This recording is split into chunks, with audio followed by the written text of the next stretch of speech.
नमस्कार दोस्तों, एक बार फिर से आप सभी को हार्दिक स्वागत और हार्दिक अभिनंदन है।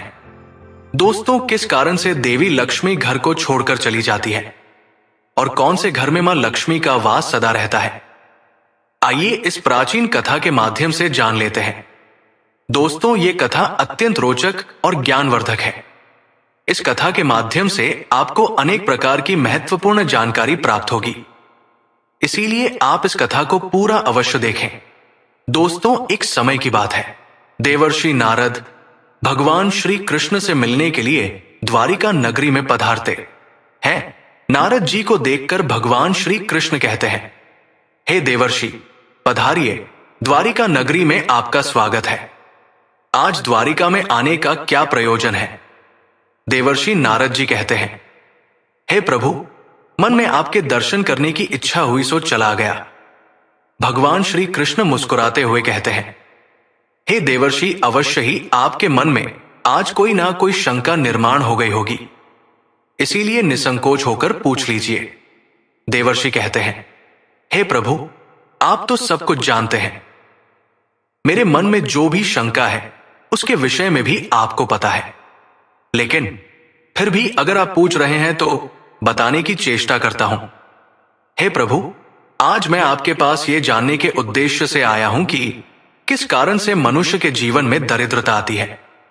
देवी लक्ष्मी किस कारण से मनुष्य के घर का त्याग करके चली जाती है, और वो कौन सा पुण्य है जिससे देवी लक्ष्मी सदैव ही मनुष्य के घर में वास करती है। भगवान श्री कृष्ण कहते हैं, हे देवर्षि, आज आपने समस्त मानव जाति के कल्याण के उद्देश्य से अत्यंत महत्वपूर्ण बात पूछी है। देवी लक्ष्मी के कारण ही मनुष्य के घर में सुख समृद्धि का वास होता है, और जब देवी लक्ष्मी घर का त्याग करके चली जाती है तो उस घर में दरिद्रता का ही वास होता है। इस विषय में एक प्राचीन इतिहास कहा जाता है, जो मैं आपको सुनाता हूं। जो भी मनुष्य इस कथा का श्रवण करता है उसके घर में देवी लक्ष्मी के साथ समस्त पुण्य निवास करते हैं। इसीलिए आप इस कथा का श्रवण कीजिए और इसका तीनों लोकों में प्रचार कीजिए। देवर्षि नारद जी कहते हैं, हे प्रभु, कृपया आप मुझे वो कथा सुनाइए। आपके मुख से इस कथा को सुनना मेरा सौभाग्य है। मैं इस कथा को पूरा सुनूंगा और इसका प्रचार तीनों लोकों में करूंगा। भगवान श्री कृष्ण कहते हैं, हे देवर्षि, जो मनुष्य सत्य का साथ देता है ईश्वर उसका साथ कभी नहीं छोड़ते हैं। आज मैं आपको महाराज हर्षवर्धन की कथा सुनाता हूं, जिन्होंने देवी लक्ष्मी का त्याग करके दरिद्रता को ग्रहण कर लिया था। त्रेता युग में भारतवर्ष के विशाल और संपन्न कुंतल प्रदेश पर सत्यवादी और धर्मात्मा राजा हर्षवर्धन का शासन था। महाराज हर्षवर्धन अपनी सत्यनिष्ठा, दानशी और धर्म पालन के लिए दूर दूर तक प्रसिद्ध थे। उनका हृदय विशाल था और उनकी दृष्टि में प्रजा का कल्याण ही सर्वोपरि था। उनके राज्य में हर व्यक्ति संतुष्ट और सुखी था, क्योंकि महाराज का एक ही उद्देश्य था, धर्म और न्याय के साथ प्रजा की सेवा करना। महाराज हर्षवर्धन का राजमहल असाधारण रूप से भव्य और दिव्य था। यह महल कुंतल प्रदेश की सबसे ऊंची पहाड़ी पर स्थित था, जहां से पूरा नगर और हरे भरे खेतों का दृश्य स्पष्ट दिखाई देता था। राजमहल के चारों ओर एक ऊंची दीवार थी, जो महल की सुरक्षा के लिए बनाई गई थी। उस दीवार के द्वार सोने और चांदी से मढ़ हुए थे, जिन पर उत्कृष्ट नक्काशी और चित्रकारी की गई थी।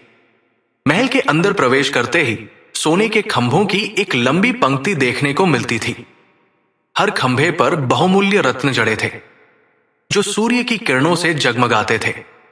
इन खंभों पर बने अद्वितीय शिल्प कला के चमक में प्राचीन युग की कथाएं उकेरी गई थी। महल के फर्श पर लाल, नीले और हरे रंग की दुर्लभ पत्थरों की सजावट थी, जो महल की दीप्ति को और भी बढ़ाती थी। राजमहल की छत पर सोने के पत्र और मणियों की चमक स्वर्ग के किसी स्थान की भांति प्रतीत होती थी। राजमहल के बीचों बीच राजा हर्षवर्धन का सिंहासन था, जो स्वयं एक अद्वितीय कृति था। यह सिंहासन शुद्ध सोने से बना हुआ था और इसके दोनों ओर सिन्हों की आकृतियां उकेरी गई थी। सिंहासन पर महाराज के बैठने का स्थान रेशमी कुशन से सज्जित था और उसकी पीठ पर अत्यंत कीमती माणिक और पन्नों की जड़ी हुई थी। सिंहासन के ऊपर एक विशाल छत्र था जो रत्नों की झालरों से सुसज्जित था और उस पर स्वर्णकार ने सूर्य और चंद्रमा की छवियों को उत्कीर्ण किया था। महल के चारों ओर हरे भरे उद्यान थे जिनमें सुंदर सुंदर फूल खिलते रहते थे। इन उद्यानों के बीच एक विशाल सरोवर था जिसकी जलधारा में सोने की मछलियां तैरती थी। राजमहल की चारों ओर फैले इन उद्यानों में दिव्य गंध से भरे फूल और दुर्लभ पौधे थे। जब राजा हर्षवर्धन अपने कक्ष से बाहर आते तो उनका स्वागत मोर, हंस और रंग बिरंगे पक्षियों की मधुर ध्वनि से होता था। राजमहल के भीतर महाराज के न्याय कक्ष की सजावट भी विलक्षण थी। यहां राजा अपनी प्रजा की समस्याओं का समाधान करते थे। इस कक्ष की दीवारों पर वेदों और शास्त्रों के श्लोक लिखे थे और महल के पंडित वो श्लोक महाराज को गाकर सुनाते थे, जिससे उनके निर्णय सदैव धर्म पर आधारित होते थे। महाराज हर्षवर्धन की महानता और दयालु स्वभाव की मिसाल पूरे कुंतल प्रदेश में चर्चित थी। वे एक ऐसे राजा थे जो केवल अपनी प्रजा की रक्षा और न्याय का पालन ही नहीं करते थे, बल्कि उनके सुख दुख में भी भागीदार रहते थे। उनकी उदारता का प्रमाण इस बात से मिलता था कि महाराज हर्षवर्धन ने एक अद्वितीय प्रतिज्ञा ली थी। यदि किसी भी साधारण मनुष्य की वस्तु बाजार में नहीं बिकती तो वे स्वयं उस वस्तु को खरीदते थे, ताकि कोई भी व्यापारी या कारीगर खाली हाथ अपने घर न लौटे। ये प्रतिज्ञा उनकी प्रजा के प्रति असीम प्रेम और समर्पण को दर्शाती थी। सायंकाल का समय आते ही जब बाजार की रौनक घटने लगती थी और लोग धीरे धीरे अपने घरों की ओर लौटने लगते, महाराज के सेवक नगर में घूमते थे। उनकी दृष्टि उन लोगों पर होती थी जो किसी कारणवश अपनी वस्तुएं नहीं बेच पाते थे, चाहे वो कोई गरीब किसान हो जिसने अपने खेत से लाया हुआ अन्न बेचना हो, या कोई बुनकर जिसने अपने हाथों से बनाए वस्त्र बेचने का प्रयास किया हो, या फिर कोई छोटा दुकानदार हो जो अन्य सामान बेचने आया हो। महाराज के सेवक सबकी सहायता करते थे। सेवकों के हाथ में राजा का आदेश था जो पूरी संवेदनशीलता और सम्मान के साथ पालन किया जाता था। जब वे किसी ऐसे व्यक्ति को देखते जो अपनी वस्तुएं लेकर चिंता में बैठा होता तो वे सीधे उसके पास जाकर उसकी समस्या सुनते थे। सेवक विनम्रता से पूछते थे, भैया, ये जो तुमने अन्न, वस्त्र या अन्य वस्तुएं यहां बेचने के लिए लाई हैं, इनकी कीमत क्या है? और जो भी वो व्यक्ति कीमत बताता, सेवक उस वस्तु को उचित कीमत पर खरीद लेते थे ताकि उसे कोई नुकसान ना हो और उसका मनोबल बना रहे।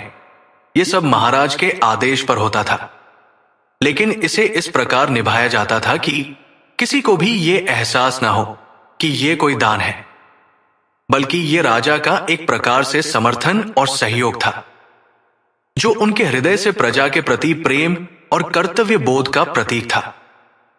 उनकी इस उदारता का कोई अंत नहीं था। लोग अपने घर जाते समय जब इस बात का जिक्र करते थे कि कैसे राजा हर्षवर्धन ने उनकी मदद की, तो उनके मन में न केवल कृतज्ञता बल्कि महाराज के प्रति अत्यधिक सम्मान भी जागृत होता था। राजा की इस दया और उदारता के कारण उनके राज्य में कोई भी भूखा, प्यासा या कष्ट में नहीं रहता था। यह केवल राजा का आदेश नहीं था, बल्कि उनकी आत्मा की पुकार थी कि उनके राज्य में किसी को भी कठिनाइयों का सामना ना करना पड़े। महाराज की यह नीति न केवल आर्थिक रूप से कमजोर लोगों को सहारा देती थी, बल्कि यह भी सुनिश्चित करती थी कि उनके राज्य में हर व्यक्ति अपने कार्य से संतुष्ट और सम्मानित महसूस करे। महाराज हर्षवर्धन की दयालुता और सत्यनिष्ठा की कीर्ति पूरे तीनों लोकों में फैलने लगी थी। उनके धर्मपरायण शासन की चर्चा स्वर्ग में देवताओं तक पहुंच गई थी। वे उनकी उदारता और प्रजा के प्रति उनकी असीम सेवा भावना की प्रशंसा करने लगे। देवता कहते, कुंतल प्रदेश के राजा हर्षवर्धन जैसे धर्मनिष्ठ और सत्यवादी राजा दुर्लभ है। उनके जैसा न्यायप्रिय और दयालु शासक त्रिलोक में और कोई नहीं। जब ये बात धर्मराज यमराज तक पहुंची तो उनके मन में एक विचार आया। वे सोचने लगे, किसी भी व्यक्ति की वास्तविक महानता और सत्य निष्ठा का मूल्यांकन तभी होता है जब वो कठिन परीक्षाओं से गुजरता है। राजा हर्षवर्धन के बारे में जो सुना है उसकी सच्चाई का पता तो तभी लगेगा जब स्वयं उनकी परीक्षा ली जाए। धर्मराज ने तुरंत योजना बनाई कि वे स्वयं ब्राह्मण का वेश धारण करके राजा हर्षवर्धन की नगरी में जाएंगे और उनकी उदारता की परीक्षा लेंगे। वे जानना चाहते थे कि क्या राजा केवल साधारण या सामान्य वस्तुएं ही खरीदते हैं या फिर कठिन और अनपेक्षित परिस्थिति में भी वही उदारता और धर्म का पालन करते हैं। धर्मराज ने ब्राह्मण का रूप धारण किया। उनका वेश अत्यंत साधारण और गरीबों जैसा था। उन्होंने अपने साथ एक पुरानी और टूटी फूटी पेटी ली जिसमें केवल कूड़ा कचरा भरा था। उस पेटी में जर्जर वस्त्र, टूटी हुई मिट्टी की डिया, गंदगी से भरी चीजें और धूल मिट्टी जैसी चीजें भरी हुई थी। यह सब दरिद्रता का प्रतीक था जिससे कोई भी इसे खरीदने की सोच नहीं सकता था। धर्मराज ने यह तय किया कि वो इस पेटी को बेचने के बहाने महाराज की उदारता की कसौटी परखे। ब्राह्मण रूपी धर्मराज उस पेटी को लेकर महाराज हर्षवर्धन के नगर पहुंचे। वो नगर में प्रवेश करते ही सीधे मुख्य बाजार की ओर बढ़े। वहां की रौनक और चमक धमक से दूर एक कोने में उन्होंने अपनी पेटी रखी और चुपचाप बैठ गए। दिन चढ़ रहा था और नगर के व्यापारी अपनी दुकानों पर व्यस्त थे। बाजार में अन्न, वस्त्र और अन्य सामान की आवाज आ रही थी, परंतु धर्मराज ब्राह्मण के रूप में उस टूटी फूटी पेटी के साथ बैठे रहे। धर्मराज ने सोचा, देखते हैं जब कोई इस पेटी को नहीं खरीदेगा तब क्या महाराज हर्षवर्धन के सेवक इस स्थिति को समझेंगे और क्या वे सच में मेरी मदद करेंगे। धर्मराज ने बाजार में दिन भर इंतजार किया। लोग आते जाते रहे परंतु कोई भी उनकी ओर ध्यान नहीं दे रहा था। जो लोग पास से गुजरते वे अजीब नजरों से उस ब्राह्मण की ओर देखते और सोचते, ये क्या बेच रहा है, ये तो केवल कूड़ा कचरा है, कौन इसे खरीदेगा। धर्मराज का धैर्य कम नहीं हुआ। वे दिन भर उसी स्थान पर बैठे रहे, अपनी परीक्षा को सफल बनाने के लिए धीरज रखते हुए, लेकिन किसी ने भी उनकी तरफ ध्यान नहीं दिया और ना ही उनकी पेटी खरीदने का प्रयास किया। शाम होने लगी और बाजार की रौनक घटने लगी। व्यापारियों ने अपनी दुकानों को समेटना शुरू किया और लोग धीरे धीरे अपने घरों की ओर लौटने लगे। तब भी धर्मराज उसी जगह बैठे रहे, ये देखने के लिए कि महाराज हर्षवर्धन के सेवक क्या करेंगे। जैसे ही संध्या का समय आया, महाराज के सेवक बाजार में आए। उन्होंने देखा कि एक ब्राह्मण अभी भी अपनी पेटी के साथ बाजार में बैठा हुआ है। सेवक महाराज हर्षवर्धन की प्रतिज्ञा को जानते थे कि कोई भी व्यापारी खाली हाथ अपने घर न लौटे। इसीलिए वे तुरंत उस ब्राह्मण के पास गए और पूछा, हे ब्राह्मण महाराज, आप इस नगर में नए दिखाई दे रहे हैं, क्या हुआ आपका सामान किसी ने भी नहीं खरीदा? ऐसा क्या लेकर आए हैं आप अपनी इस पेटी में? महाराज के आदेश से हम आपका यह सामान खरीदने के लिए आए हैं। कृपया बताइए आपकी इस पेटी में क्या है और इसका मूल्य कितना है। धर्मराज, जो अब भी ब्राह्मण के वेश में थे, शांत स्वर में बोले, ये पेटी मेरे पास है और इसमें कुछ पुरानी बेकार चीजें हैं, कूड़ा कचरा है जिसे मैं बेचने आया हूं, परंतु दिन भर यहां बैठा रहा और कोई इसे खरीदने के लिए नहीं आया। सेवकों ने देखा कि वो पेटी सचमुच केवल कूड़ा कचरे से भरी हुई थी, परंतु उन्हें महाराज हर्षवर्धन के आदेश का पालन करना था। उन्होंने कहा, हमारे महाराज की प्रतिज्ञा है कि कोई भी व्यक्ति इस नगर से खाली हाथ नहीं लौटेगा। चाहे तुम्हारी पेटी में कूड़ा हो या सोना, हम इसे उचित मूल्य पर खरीदेंगे। बताओ इस पेटी की कीमत क्या है। तब ब्राह्मण रूपी यमराज कहते हैं, हे महाशय, मेरी इस पेटी में रखे हुए द्रव्य का मूल्य 1000 स्वर्ण मुद्राएं हैं। उस ब्राह्मण के ऐसे विचित्र वचन सुनकर वे सभी सैनिक हंसने लगे और फिर उन्होंने उस ब्राह्मण से कहा, हे ब्राह्मण, आपकी पेटी में कूड़ा भरा हुआ है, इसे कौन लेगा? इसका मूल्य तो एक पैसा भी नहीं है। फिर उस ब्राह्मण ने कहा, हे सैनिकों, यदि इसे कोई नहीं लेगा तो मैं इसे वापस अपने घर लेकर जाऊंगा। मैंने तो सुना है कि आपके महाराज यहां से किसी भी व्यापारी को खाली हाथ वापस नहीं जाने देते, उसका सारा द्रव्य खरीद लेते हैं। लगता है मैंने आपके महाराज के बारे में झूठ सुना है। उस ब्राह्मण की ऐसी बात सुनकर राजा के सेवकों ने कहा, हे ब्राह्मण, आपने सही सुना है। हमारे महाराज किसी भी व्यापारी को खाली हाथ घर नहीं भेजते, उसका सारा माल खरीद लेते हैं। इसीलिए तुम थोड़ी देर रुको, हम अभी महाराज के पास जाकर आते हैं। फिर उनमें से एक सेवक महाराज हर्षवर्धन के पास जाता है और उनसे कहता है, हे महाराज, आज हमारे नगर के बाजार में एक ब्राह्मण आया है। वो बड़ा ही विचित्र है। वो अपनी पेटी में कूड़ा कचरा भर कर लाया है और उसका मूल्य वह 1000 सुवर्ण मुद्राएं बता रहा है। तब महाराज ने कहा, हे सैनिकों, तुम जाकर उसके सामान का मूल्य जो कम से कम हो सके उतना उसे देकर उसका सामान खरीद कर लाओ। उसे उसकी वस्तुएं लेकर वापस मत जाने दो, अन्यथा मेरा वचन झूठा हो जाएगा। फिर राजा के सेवक उस ब्राह्मण के पास जाते हैं और कहते हैं, हे ब्राह्मण, हम तुम्हारे इस पेटी का मूल्य 200 स्वर्ण मुद्राएं देते हैं। तुम इतनी मुद राय लो और प्रसन्नता से अपने घर चले जाओ। किंतु उस ब्राह्मण ने कहा, हे सैनिकों, मैं 1000 स्वर्ण मुद्राओं से एक पैसा कम नहीं लूंगा। यदि तुम मेरा सामान खरीदना चाहते हो तो खरीदो, नहीं तो मैं अपना सामान लेकर वापस चला जाता हूं। तब उन राजा के सेवकों ने कहा, हे व्यापारी, ठीक है, अब हम तुम्हें इस पेटी के बदले 500 मुद्राएं देते हैं। इतना मूल्य तुम्हारे लिए सही रहेगा। लेकिन फिर भी वो ब्राह्मण नहीं माना और 1000 स्वर्ण मुद्राओं पर ही अड़ा रहा और कहने लगा, मेरा सामान लेना है तो लो, नहीं तो मैं चला। तब फिर से वो सैनिक लौटकर राजा के पास जाता है और उनसे कहता है, हे महाराज, उस ब्राह्मण को हमने 500 मुद्राएं देने की कोशिश की, किंतु वो फिर भी नहीं मान रहा है। उसकी पेटी में कचरा और दारिद्र्य भरा पड़ा है, लेकिन फिर भी वो 1000 मुद्राएं ही मांग रहा है। हे महाराज, आपको उसका कचरा 1000 मुद्राओं में नहीं खरीदना चाहिए। महाराज हर्षवर्धन कहते हैं, हे सैनिकों, ये मेरे सत्य की प्रतिज्ञा है। मैं किसी भी व्यक्ति को अपने राज्य से खाली हाथ जाने नहीं दे सकता। हम सत्य का त्याग कभी नहीं करेंगे। इसीलिए तुम लोग जाओ और वो ब्राह्मण जो कीमत कह रहा है उसमें उसकी वस्तुओं को खरीद कर लेकर आओ। इसमें संकोच मत करो। फिर वो सिपाही ब्राह्मण के पास लौटकर आ गए। उन्होंने उस ब्राह्मण को 1000 सुवर्ण मुद्राएं दी और उसकी दारिद्र्य से भरी हुई पेटी ले ली। वो ब्राह्मण मुद्राएं लेकर चला गया और फिर सिपाही उस दारिद्र्य से भरी पेटी को लेकर राजमहल में लौट आए।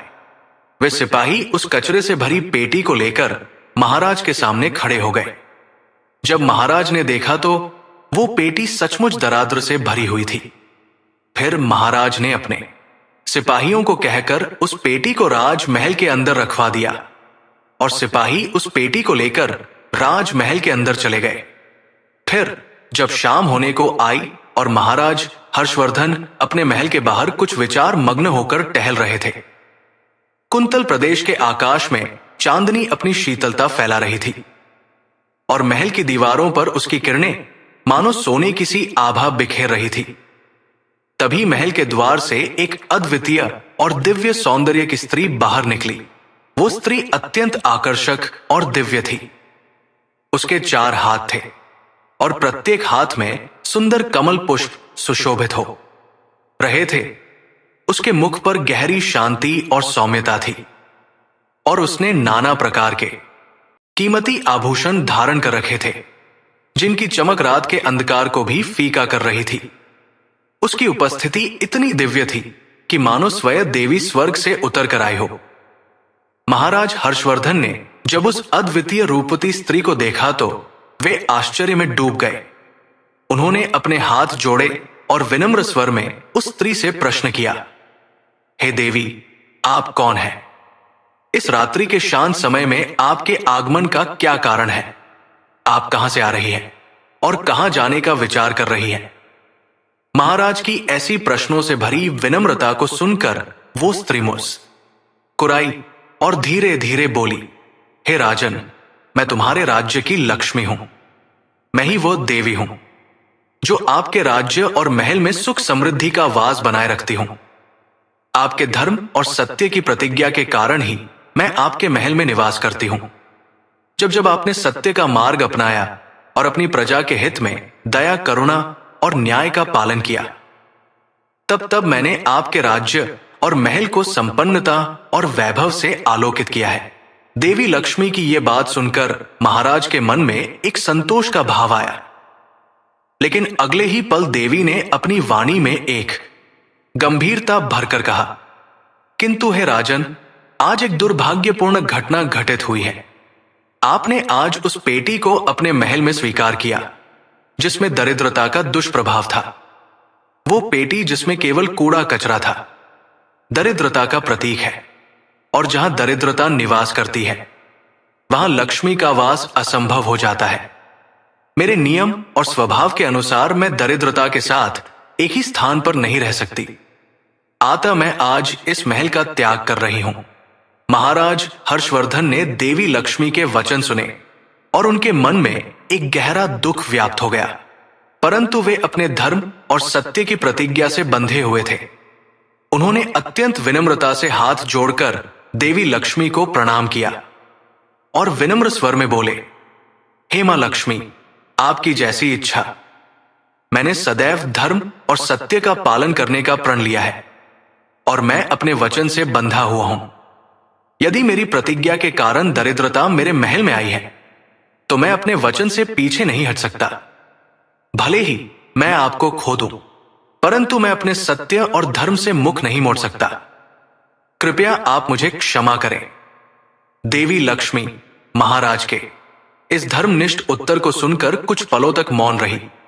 उनके मुख पर एक मिश्रित भाव उभर आया, किसी अडिग सत्य का सम्मान और एक विदाई का दुख। उन्होंने एक गहरी सांस ली और अपनी मूक मुस्कान के साथ बोली, हे राजन, आपके इस महान और सत्यनिष्ठ हृदय के कारण ही आप इस संसार में पूजनीय है। मैं आपके सत्य निष्ठा का सम्मान करती हूं, परंतु मेरे नियमों के कारण मुझे यहां से जाना ही होगा।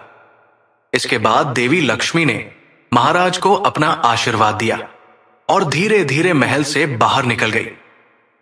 जैसे ही देवी लक्ष्मी का महल से प्रस्थान हुआ, चारों ओर सन्नाटा और अंधकार छा गया। महाराज हर्षवर्धन ने सिर झुकाकर देवी के इस दैवीय निर्णय को स्वीकार किया। उनके मन में गहन वेदना थी, परंतु उनके सत्य और धर्म का संकल्प अब भी अडिग था। रात का अंधेरा गहराता गया और महाराज हर्षवर्धन अपने महल के बाहर चुपचाप इस अनुभूति में खोए रहे कि कैसे उनकी सत्य निष्ठा ने उन्हें लक्ष्मी के सानिध्य से वंचित कर दिया। परंतु उनके मन में एक अद्भुत संतोष भी था, क्योंकि उन्होंने अपने धर्म का पालन किया था और वो संतोष उनके हृदय में दीप के समान जलता रहा। देवी लक्ष्मी के महल त्यागने के बाद महाराज हर्षवर्धन महल के बाहर विचारों में खोए बैठे थे।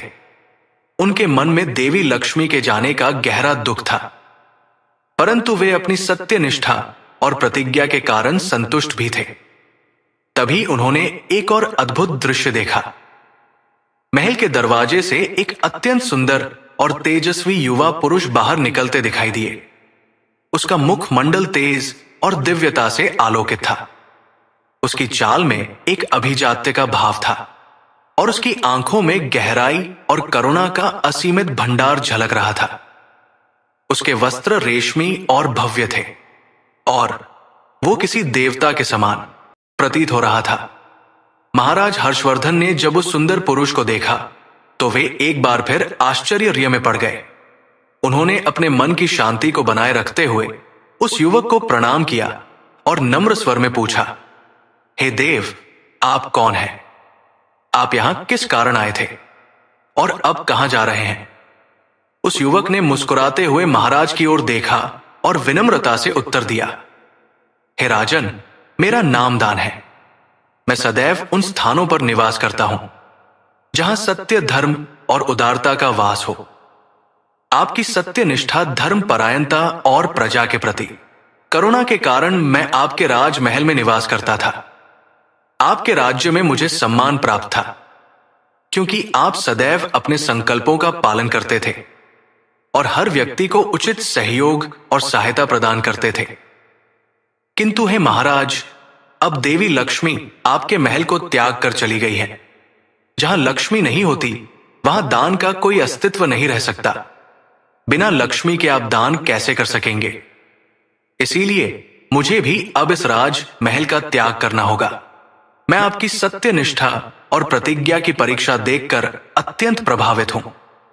परंतु लक्ष्य, मी के बिना मेरा यहां कोई स्थान नहीं रह गया है। महाराज हर्षवर्धन ने युवक के इन वचनों को शांत मन से सुना। उन्होंने अपनी भावनाओं को नियंत्रित किया और धीरे से हाथ जोड़कर विनम्रता से बोले, हे देव, जैसी आपकी इच्छा।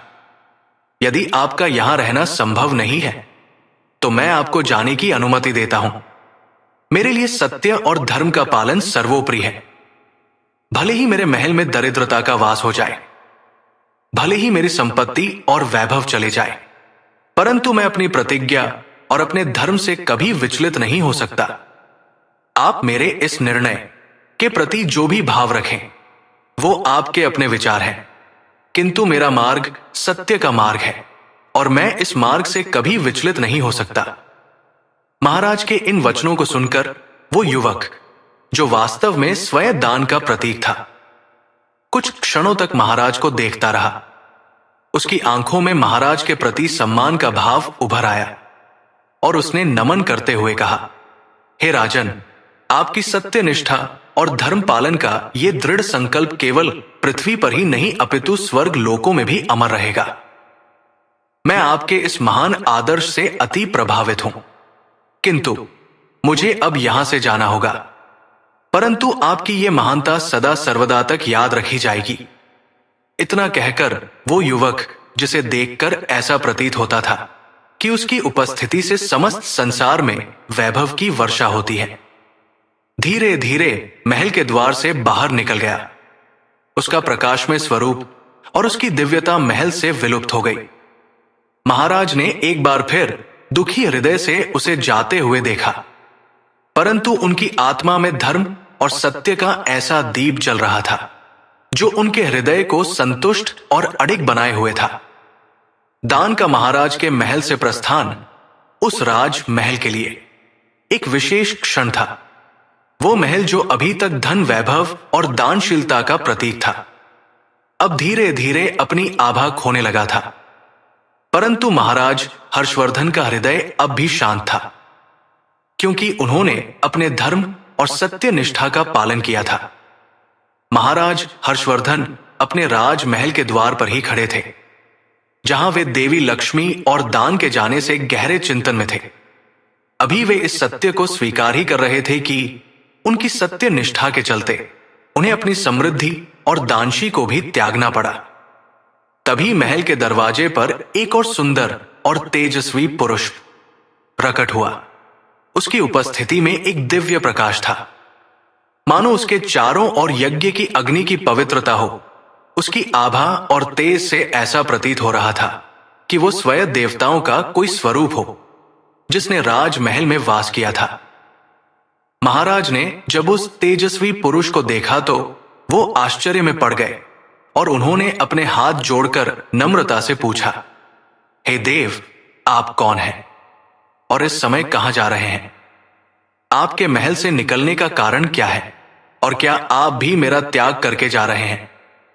उस तेजस्वी पुरुष ने गंभीर और शांत स्वर में उत्तर दिया, हे राजन, मेरा नाम यज्ञ है। मैं वही हूं जिसके कारण आपके राज्य और आपके महल में पवित्रता और धर्म का वास था। आपका धर्म पालन और सत्य के प्रति समर्पण ही मुझे आपके राज्य में खींच लाया था। जब तक आप सत्यनिष्ठ और दानशी थे, तब तक मैं इस महल में निवास करता रहा। आपके राज्य में हर यज्ञ और हर पूजा सफलता पूर्वक संपन्न होती थी, क्योंकि आपके महल में लक्ष्मी का वास था। और आपकी उदारता में दान का प्रवाह था। किंतु अब हे राजन, स्थितियां बदल गई है। आज आपने अपने धर्म का पालन करते हो एक ऐसी पेटी को स्वीकार किया जिसमें दरिद्रता और कष्ट का वास था। इस कारण देवी लक्ष्मी ने आपके महल का त्याग कर दिया है और उनके जाने के बाद दान भी चला गया है। अब जहां लक्ष्मी का निवास नहीं होता, वहां यज्ञ का भी कोई स्थान नहीं होता, क्योंकि लक्ष्मी के बिना यज्ञ के लिए आवश्यक वस्तुएं कैसे प्राप्त होंगी, और दान के बिना यज्ञ संपन्न नहीं हो सकता, क्योंकि सबसे महत्वपूर्ण अंग दान है।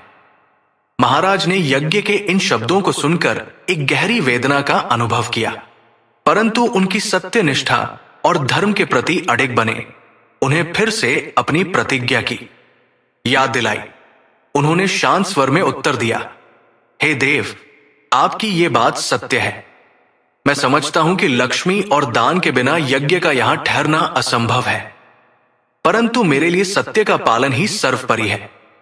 मैं अपने वचन और प्रतिज्ञा का त्याग नहीं कर सकता, चाहे इसके लिए मुझे अपने राज्य और महल की संपन्नता भी क्यों ना खोनी पड़े। आपके इस निर्णय का मैं सम्मान करता हूं, और आप जहां भी जाएं सदा मंगलमय रहें। यज्ञ रूपी उस पुरुष ने महाराज हर्षवर्धन के इस दृढ़ निश्चय को सुनकर उन्हें नमन किया। उसकी आंखों में महाराज के सत्यनिष्ठा और धर्मपरायणता के प्रति गहरा सम्मान झलक रहा था। उसने शांत भाव से कहा, हे राजन, आपका यह आदर्श सदैव अमर रहेगा। यद्यपि अब मैं यहां से जा रहा हूं, परंतु आपके इस त्याग और सत्यनिष्ठा की चर्चा युगों युगों तक होगी। आप त्रिलोक में एक उदाहरण बन चुके हैं, और आपकी इस सत्य प्रियता का प्रभाव आने वाली पीढ़ियों पर भी बना रहेगा। इतना कहकर यज्ञ रूपी वह पुरुष धीरे धीरे महाराज हर्षवर्धन के महल से बाहर निकल गया। उसके जाने के साथ ही राजमहल की दिव्यता और भव्यता में एक अदृश्य कमी सी प्रतीत होने लगी। महाराज हर्षवर्धन ने यह सब अपनी आंखों से देखा, परंतु उनके मन में अब भी धर्म और सत्य का संकल्प पूरी अड़िग के साथ बना हुआ था। उनके चेहरे पर ना तो कोई अफसोस था और ना ही कोई शिकवा। फिर कुछ समय बाद अन्य एक अत्यंत सुंदर पुरुष राजमहल से जाता हुआ दिखाई देता है, तो राजा ने उसे भी पूछा, हे महाशय, आप कौन हैं और राजमहल छोड़कर क्यों जा रहे हैं? तब उस पुरुष ने कहा, हे राजन, मैं यश हूं। आपके पुण्य के कारण मैं आपके घर में निवास कर रहा था, किंतु अब आपके यहां से लक्ष्मी, दान, यज्ञ आदि सब चले गए हैं, तो उनके बिना आपको यश की प्राप्ति नहीं हो सकती। इसी कारण से मैं भी यहां से जा रहा हूं। तब राजा ने उसे भी नमस्कार किया और आदर पूर्वक जाने दिया। फिर उसके बाद अन्य एक अत्यंत सुंदर स्त्री राजमहल से निकली, जिसने सुंदर वस्त्र परिधान किए हुए थे। उसे देखकर राजा ने पूछ लिया, हे देवी, आप कौन हैं और आप किस कारण से मेरे राजमहल का त्याग कर रही हो? तब वो स्त्री बोली, हे राजन, मैं कीर्ति हूं। लक्ष्मी, दान, यज्ञ और यश ने भी आपका साथ छोड़ दिया है, तो उनके बिना मैं भी आपके राजमहल में नहीं ठहर सकती, इसीलिए मैं भी जा रही हूं। तब राजा ने उसे भी जाने दिया। महाराज हर्षवर्धन अपने राजमहल के द्वार पर खड़े थे, जहां वे एक एक कर अपनी संपत्ति, दानशीलता, यज्ञ और यहां तक कि देवी लक्ष्मी को जाते हुए देख चुके थे। उनके मन में गहरा दुख था, परंतु उनका संकल्प अडिग था। सत्य का पालन उनके लिए सर्वोपरि था, और उन्होंने अपने धर्म और सत्य की प्रतिज्ञा का कभी त्याग नहीं किया। तभी उनके समक्ष एक और दिव्य पुरुष प्रकट हुआ, जो अद्वितीय तेज और सौम्यता से दीप्त था। उसकी उपस्थिति से एक पवित्र आभा चारों ओर फैल गई, मानो स्वयं सत्य का मूर्त रूप महाराज के सामने प्रकट हुआ हो। महाराज ने उस पुरुष को देखा और विनम्रता से अपने हाथ जोड़कर पूछा, हे देव, आप कौन हैं और इस समय किस कारण से आप हमारे राजमहल को छोड़कर जा रहे हैं? आपके जाने का क्या कारण है? उस तेजस्वी पुरुष ने अपनी शांत दृष्टि महाराज पर डाली और गंभीर स्वर में कहा, हे राजन, मैं सत्य हूं। मैं वही निवास करता हूं जहां धर्म, सत्य और न्याय का वास होता है। आपके सत्य निष्ठा और धर्म का पालन करने के कारण ही मैं आपके राजमहल में निवास करता था। परंतु अब आपके महल से लक्ष्मी, दान, यज्ञ, यश, कीर्ति सब एक एक कर जा चुके हैं। जब उनके बिना इस स्थान पर रहने का कोई औचित्य नहीं, तो मुझे भी यहां से जाना होगा। महाराज हर्षवर्धन ने सत्य के वचन सुने और उनका हृदय गहरी पीड़ा से भर गया। उन्होंने सत्य से गंभीर और विनम्र स्वर में कहा, हे सत्य, क्या आप भी मुझे छोड़कर जा रहे हैं? किंतु मैंने तो आपका कभी त्याग नहीं किया। मेरा जीवन सदैव आपके मार्ग पर रहा है। आपके प्रति अपनी अडिग निष्ठा के कारण ही मैंने अपने संकल्प का पालन किया, और इस कारण मेरे पास से लक्ष्मी, यज्ञ, दान और कीर्ति सब एक एक कर जा चुके हैं। मैंने आपका त्याग कभी नहीं किया, बल्कि आपके कारण ही इस त्याग की पीड़ा को सहा है। आप मुझे छोड़कर कैसे जा सकते हैं? महाराज ने अपनी बात को विस्तार से समझाते हुए कहा, हे सत्य, मेरे इस राज्य की यह प्रतिज्ञा रही है कि कोई भी यहां से खाली हाथ नहीं लौटेगा। जो भी व्यापारी या व्यक्ति अपनी वस्तुएं बेचने आता है, यदि उसकी वस्तुएं नहीं बिक पाती तो मैं उसे स्वयं खरीद लेता हूं। यही मेरा संकल्प और यही मेरी प्रतिज्ञा रही है। इसी सत्य की रक्षा के लिए आज मैंने उस ब्राह्मण से एक पेटी में भरी दरिद्रता को भी खरीद लिया। मैंने उसे 1000 सुवर्ण मुद्राएं दी और उसकी वस्तु को अपने महल में स्थान दिया, ताकि मेरा सत्य और प्रतिज्ञा अडिग रहे। किंतु उसी दरिद्रता की पेटी के कारण देवी लक्ष्मी ने मुझसे कहा कि वे दरिद्रता के साथ निवास नहीं कर सकती। उनके जाने के साथ ही दान, यज्ञ, यश और कीर्ति सब मुझे छोड़कर चले गए। मैंने अपने सत्य का पालन करने के लिए उन सब का त्याग सहर्ष किया, और अब आप भी मुझे छोड़कर जा रहे हैं। ये कैसी विडंबना है? हे सत्य, मेरे सत्य का पालन ही मेरे पास से सब कुछ ले गया। महाराज हर्षवर्धन की ये अड़गता और सत्य निष्ठा की वाणी सुनकर सत्य का रूप धारण किए उस तेजस्वी पुरुष के मुख पर गंभीरता का भाव उभर आया। कुछ पलों के लिए वो मौन रहा, और फिर उसकी आंखों में महाराज के प्रति गहरी श्रद्धा और सम्मान का भाव झलकने लगा। उसने आगे बढ़कर महाराज को नमन किया और कहा, हे राजन, आपके इन वचनों ने मेरे हृदय को अभिभूत कर दिया है। यदि आपने मेरे कारण लक्ष्मी, दान, यज्ञ और कीर्ति का त्याग किया है और अपनी सत्य निष्ठा को अडिग बनाए रखा है, तो मैं कैसे जा सकता हूं? आप वास्तव में एक पुण्यात्मा और सत्य के प्रतीक हैं। आपकी ये सत्य निष्ठा केवल आपके महल तक सीमित नहीं रहेगी, बल्कि समस्त लोकों में अमर हो जाएगी। अब से मैं सदा सर्वदा आपके महल में निवास करूंगा और आपके इस त्याग और संकल्प का प्रमाण बनकर यहां रहूंगा। सत्य के इन शब्दों को सुनकर महाराज हर्षवर्धन का हृदय संतोष और गर्व से भर गया। उन्होंने एक गहरी सांस ली और अपनी सत्य निष्ठा के प्रति कृतज्ञता प्रकट की। सत्य का ये दिव्य स्वरूप महल में पुनः प्रवेश कर गया, और उसके साथ ही महाराज के मन में असीमित संतोष और शांति का भाव स्थापित हो गया। सत्य के महल में लौटते ऐसा प्रतीत हुआ कि जैसे पूरे राजमहल में एक पवित्र और दिव्य आभा पुनः व्याप्त हो गई हो। उसके थोड़ी ही देर बाद एक सुंदर स्त्री लौटकर आ गई। महाराज हर्षवर्धन ने उसे देखा और हल्के से मुस्कुराते हुए हाथ जोड़कर नम्रता से पूछा, हे देवी, क्या आप कीर्ति है? अभी आप मुझे छोड़कर चली गई थी, तो अब अचानक वापस क्यों लौट आई है? क्या आपके जाने का कारण कुछ और था, या आपकी वापसी का कोई विशेष कारण है? कीर्ति ने महाराज की ओर देखा। उसकी आंखों में आत्मीयता और ममता का भाव था। उसने महाराज को विनम्रता से उत्तर दिया, हे राजन, हां, मैं कीर्ति हूं। मैं सच में आपके इस महल को छोड़कर जा चुकी थी। जब लक्ष्मी, दान, यज्ञ और यश यहां से विदा हो गए, तो मुझे भी लगा कि इस महल में अब मेरे लिए भी कोई स्थान नहीं है। अतः मैं भी इस महल को छोड़ने का निर्णय लेकर चली गई थी।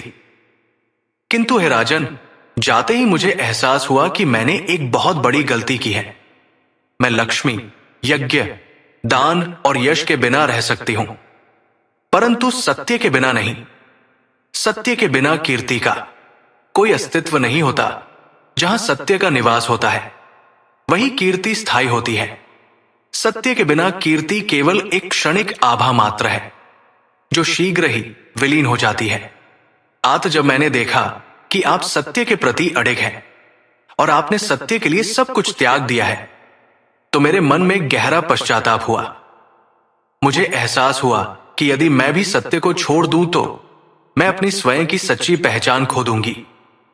इसीलिए मैं यहां वापस लौट आई हूं, क्योंकि जहां सत्य रहेगा वहीं मैं भी रहूंगी। महाराज हर्षवर्धन ने कीर्ति के इस अद्भुत सत्य के प्रति प्रेम और उसकी निष्ठा को सुना और उनके मन में संतोष और गौरव का भाव भर गया। उन्होंने कीर्ति की ओर अपनी हथेलियों को जोड़ते हुए कहा, हे देवी, आपकी वापसी मेरे लिए अत्यंत सम्मान और प्रसन्नता का कारण है। सत्य के मार्ग पर चलते हुए यदि मैंने आप जैसी दिव्य शक्ति को प्राप्त कर लिया है, तो ये मेरे सत्य और धर्म का सबसे बड़ा फल है। मैं आपका यहां पर पुनः स्वागत करता हूं। आप इस महल में सदा की भांति बनी रहे और आपके कारण ये महल और मेरा राज्य सर्वदा कीर्ति का आभास कराए। फिर कीर्ति भी महल के अंदर चली गई। उसके कुछ देर बाद यश भी वहां पर लौट कर आ गया। उसे देखकर राजा ने उससे पूछा, हे महाशय, आप तो यश है। आप मुझे छोड़कर चले गए थे, फिर लौटकर क्यों आ गए? तब उस यश ने कहा, हे राजन, कोई राजा कितना ही बड़ा धनवान हो, दानशूर हो, किंतु सत्य के बिना उसे यश प्राप्त नहीं हो सकता। इसीलिए जहां पर सत्य विराजमान रहता है, मैं भी वहीं पर रहता हूं। सत्य के बिना मैं नहीं रह सकता। ऐसा कहकर यश ने राजमहल में प्रवेश किया। उसके कुछ क्षण बाद यज्ञ भी लौटकर आ गया। महाराज हर्षवर्धन ने उसे देखा और हे सुखद आश्चर्य हुआ। उन्होंने हाथ जोड़कर विनम्रता से पूछा, हे महाशय, क्या आप वही यज्ञ है जो कुछ समय पूर्व ही मुझे छोड़कर चले गए थे? अब आप अचानक लौटकर क्यों आए हैं? क्या आपकी वापसी का भी कोई विशेष कारण है? यज्ञ ने महाराज की ओर देखा और एक गहरी सांस लेते हुए विनम्र और गंभीर स्वर में कहा, हे राजन, हां, मैं यज्ञ ही हूं।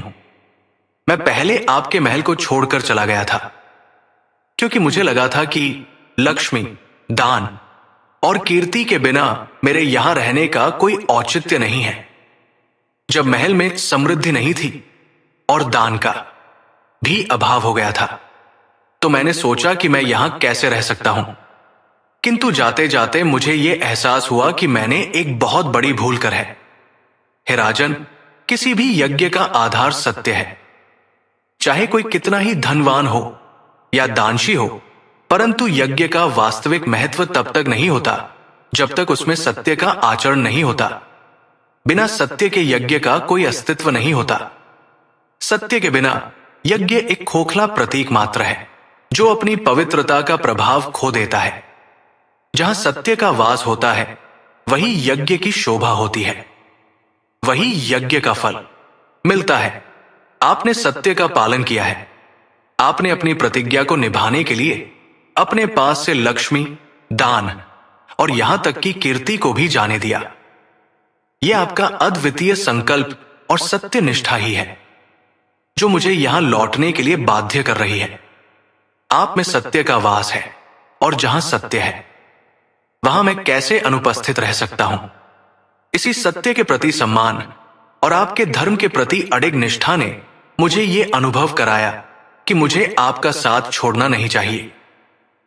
महाराज हर्षवर्धन ने यज्ञ के इन शब्दों को सुनकर एक गहरा संतोष और आभार महसूस किया। उन्होंने अत्यंत विनम्रता से यज्ञ का स्वागत करते हुए कहा, हे यज्ञ, आपकी वापसी मेरे लिए अत्यंत गर्व का विषय है। आपके इन शब्दों ने मेरे हृदय को और भी मजबूत बना दिया है। सत्य का पालन करते हुए यदि आपने मेरे पास लौटने का निर्णय लिया है, तो यह मेरे सत्य निष्ठा का सबसे बड़ा पुरस्कार है। आप मेरे महल में सदा के लिए निवास करें। और यहाँ की पवित्रता को बनाए रखें। फिर यज्ञ का वह दिव्य स्वरूप पुनः राज महल के भीतर चला गया। उसके कुछ क्षण बाद दान भी वापस आ गया। महाराज ने उस दिव्य पुरुष को देखा और मन में ये जानते हुए भी कि वो कौन है, उनसे विनम्रता से पूछा, हे महाशय, क्या आप वही दान हैं जो कुछ समय पहले मुझे छोड़कर गए थे? आप अब पुनः किस कारण लौट आए हैं? क्या आपकी वापसी का भी कोई विशेष कारण है? वो पुरुष जो दान का प्रतीक था, महाराज के इन विनम्र शब्दों को सुनकर मुस्कुराया और विनम्र स्वर में बोला, हे राजन, हां, मैं दान हूं। कुछ समय पूर्व मैंने आपके महल को त्याग दिया था, क्योंकि जब लक्ष्मी और यज्ञ यहां से चले गए तो मुझे भी लगा कि मेरा यहां रहना व्यर्थ है। मैंने सोचा कि जब महल में संपत्ति और यज्ञ का अभाव है तो दान का अस्तित्व भी असंभव हो जाएगा। परंतु जैसे ही मैंने इस महल को छोड़ा और सत्य का स्मरण किया तो मुझे महसूस हुआ कि मेरा निर्णय त्रुटिपूर्ण था। मेरी पहचान सत्य से है और जहां सत्य निवास करता है वही दान की वास्तविक महत्व होती है। दान ने अपनी बात को समझाते हुए आगे कहा, हे राजन, सत्य के बिना दान का कोई अर्थ नहीं होता। चाहे कोई व्यक्ति कितना ही धनवान क्यों ना हो, यदि वो सत्य के मार्ग से विमुख है तो उसके धन का कोई महत्व नहीं। वो कितना ही धन दान में दे, किंतु बिना सत्यनिष्ठा के वो दान केवल बाहरी आडंबर बनकर रह जाता है। दान की वास्तविक महत्ता तभी है जब वो सत्य के आचरण से उत्पन्न हो। आप में सत्य की अद्भुत निष्ठा और दृढ़ता है, और ये देखकर मैं समझ गया कि मेरा स्थान तो आपके राजमहल में ही है। इसीलिए मैं भी आपके सत्य निष्ठा के सम्मान में वापस लौट आया हूं। महाराज हर्षवर्धन ने दान के इन शब्दों को सुनकर मन में गहरा संतोष और आभार महसूस किया। उनकी आंखों में एक नई चमक आ गई और उन्होंने उस दिव्य पुरुष को गहरे सम्मान के साथ प्रणाम किया। महाराज ने हाथ जोड़कर कहा, हे दान, आपकी ये वापसी मेरे लिए अत्यंत गौरव का क्षण है। आपकी सत्य निष्ठा और समर्पण के कारण ही मेरा ये राजमहल पवित्र और सम्माननीय बना रहेगा। मैं आपका हृदय से स्वागत करता हूं। इस महल में आपकी उपस्थिति हमारे राज्य के गौरव और धर्म का प्रतीक बनी रहेगी। फिर दान ने कहा, हे राजन, आपका ये सत्य के प्रति समर्पण और धर्म के प्रति दृढ़ता संपूर्ण त्रिलोक में आपकी कीर्ति को अमर बनाएगी। मैं यहां सदा निवास करूंगा और आपके सत्य निष्ठा और धर्म के इस महल में दान की पवित्रता को बनाए रखूंगा। इतना कहकर दान रूपी वो देव, यह पुरुष महल के भीतर प्रवेश कर गया और फिर उसके बाद साक्षात देवी लक्ष्मी लौटकर आ गई। महाराज हर्षवर्धन ने देवी लक्ष्मी को देखा और उनके मुख पर विस्मय और सम्मान का भाव उमड़ आया। उन्होंने तुरंत हाथ जोड़कर विनम्रता पूर्वक पूछा, हे मां लक्ष्मी, क्या आप सचमुच वापस लौट आई हैं? आप तो मुझे छोड़कर चली गई थी। अब इस पुनः आगमन का कारण क्या है? देवी लक्ष्मी ने अपनी दिव्य मुस्कान के साथ महाराज की ओर देखा और उनके सत्य निष्ठा और धर्म परायणता के प्रति एक गहरी प्रशंसा का भाव प्रकट करते हुए कहा, हे राजन, ये आपके सत्य की परीक्षा थी। जब मैं यहां से चली गई थी तब आपके सत्य की दृढ़ता को परखना चाहती थी। आपके यहां से यश, दान, यज्ञ और कीर्ति सभी विदा हो गए थे, किंतु आपने अपने सत्य के मार्ग को कभी नहीं छोड़ा। आप सत्य के प्रति अडिग रहे और इसी कारण मैं ये देखना चाहती थी कि क्या आप इस कठिन परीक्षा में भी अपने धर्म का पालन करेंगे। उन्होंने आगे कहा, अब यह स्पष्ट हो गया है कि आपके यहां केवल सत्य ही नहीं बल्कि यश, दान, यज्ञ और कीर्ति सभी का निवास है, और जहां ये सभी गुण निवास करते हैं वहां लक्ष्मी का होना भी आवश्यक है, क्योंकि लक्ष्मी के बिना ये सभी गुण अधूरे हैं। आपकी सत्य निष्ठा और धर्म के प्रति इस अडिग समर्पण ने मुझे पुनः आपके राजमहल में लौटने के लिए बाध्य कर दिया। महाराज हर्षवर्धन ने देवी लक्ष्मी के इन वचनों को सुनकर विनम्रता पूर्वक उत्तर दिया, हे मां लक्ष्मी, आपके इस आशीर्वाद के लिए मैं कृतज्ञ हूं, परंतु मेरे महल में अब भी वो दरिद्रता से भरी पेटी है जो मैंने अपने वचन और सत्य की रक्षा के लिए ब्राह्मण से खरीदी थी। आपने ही कहा था कि जहां दरिद्रता का निवास होता है वहां लक्ष्मी निवास नहीं कर सकती, तो फिर उस दरिद्रता के रहते हुए आप इस महल में कैसे निवास कर सकती हैं? देवी लक्ष्मी ने मधुर मुस्कान के साथ उत्तर दिया, हे राजन, आपकी सत्य निष्ठा और धर्म पर अड़गता ने मेरे हृदय को प्रभावित किया है। सत्य का सम्मान करते हुए जो भी त्याग करता है उस पर मेरी कृपा सदा बनी रहती है। आपने जिस दरिद्रता की पेटी को सत्य के सम्मान में स्वीकार किया है, मैं उसे स्वयं अपनी शक्ति से सुवर्ण और रत्नों से भर दूंगी। अब उस पेटी में दरिद्रता नहीं बल्कि संपन्नता का वास होगा।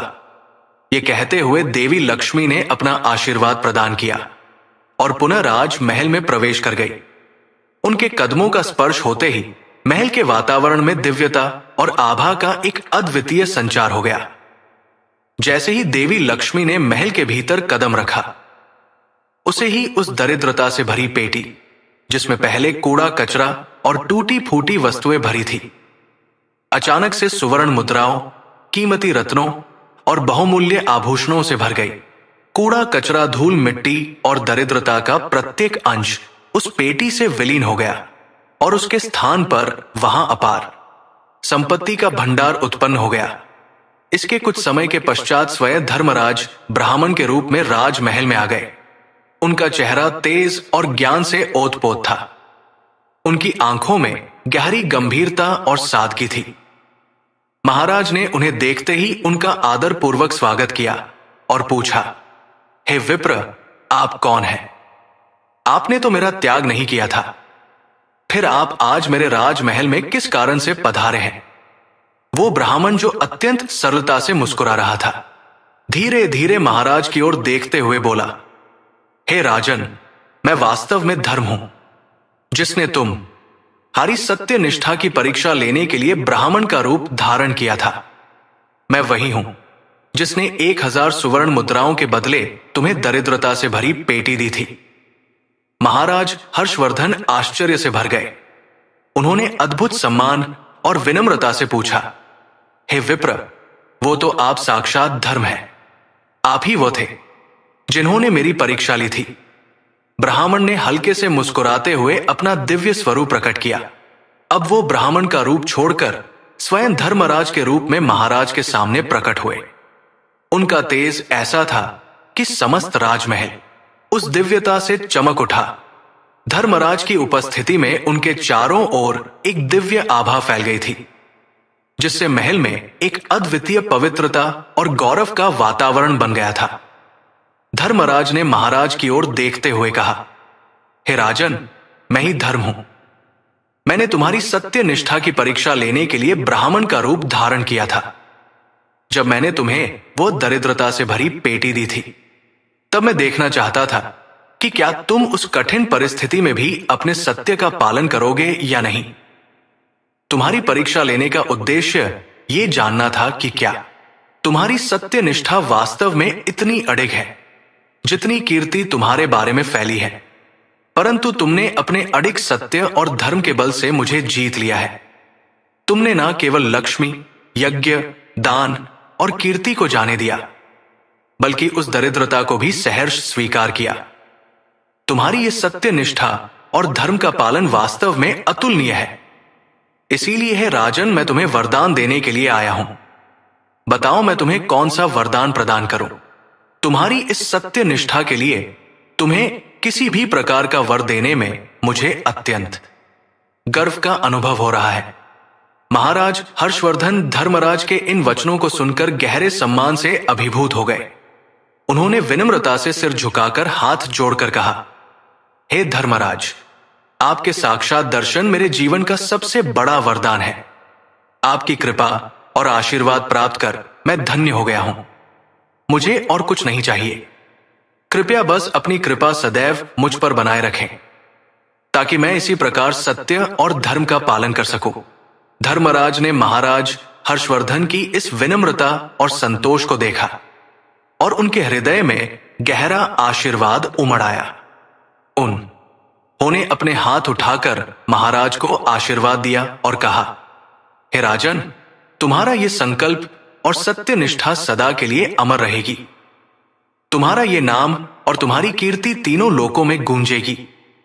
तुम्हारा राज्य सदैव संपन्न और सुखी रहेगा और तुम्हारे वंश में सदैव सत्यनिष्ठ और धर्मपरायण राजा उत्पन्न होंगे।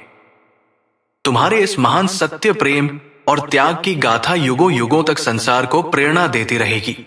सत्य के प्रति तुम्हारा ये समर्पण तुम्हें और तुम्हारे राज्य को असीमित आशीर्वाद प्रदान करेगा। इतना कहकर धर्मराज ने महाराज को आशीर्वाद देकर अपने दिव्य स्वरूप को अंतर्धान कर लिया।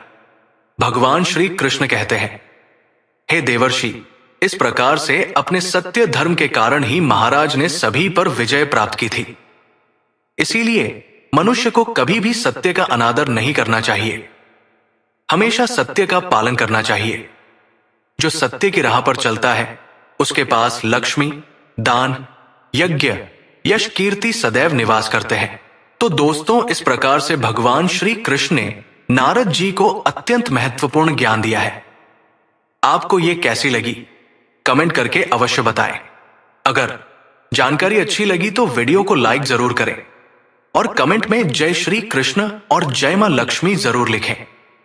साथ ही चैनल को सब्सक्राइब करें। आप सभी का धन्यवाद।